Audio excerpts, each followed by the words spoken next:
Campaigning for more research into chronic fatigue syndrome, why dozens of shoes were laid out as part of an international rally to help patients with ME. It got to the point where I literally collapsed and couldn't move in my bed the first 5 to 6 hours of every day, and that was my first major crash that went on for about 3 or 4 months.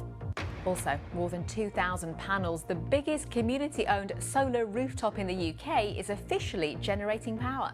And later on, unveiling a new memorial to Tom Adlam, the man who won the Victoria Cross on this day exactly 100 years ago.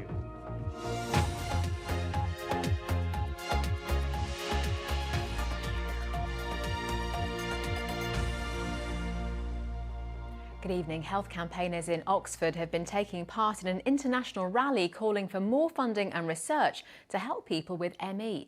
The condition, also known as chronic fatigue syndrome, affects almost 2,500 people in Oxfordshire.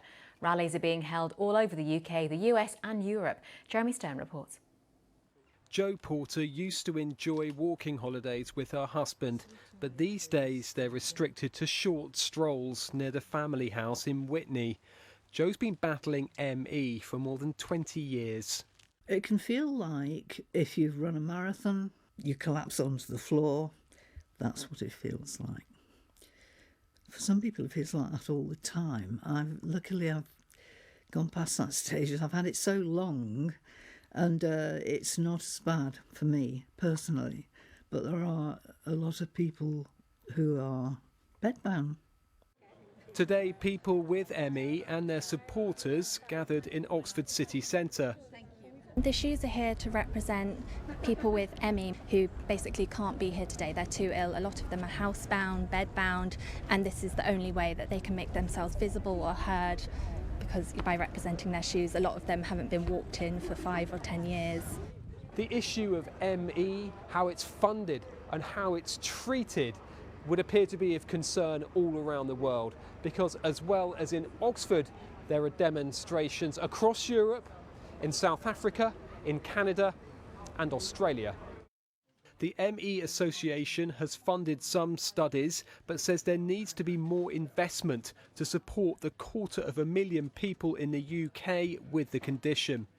What they are demanding is research into the cause of this illness, research into a diagnostic biomarker, research into treatment for this illness. On top of that, what we want is proper education of health professionals into this illness, which is sadly lacking, and they want proper services. The government says it does support research through the Medical Research Council and the National Institute for Health Research.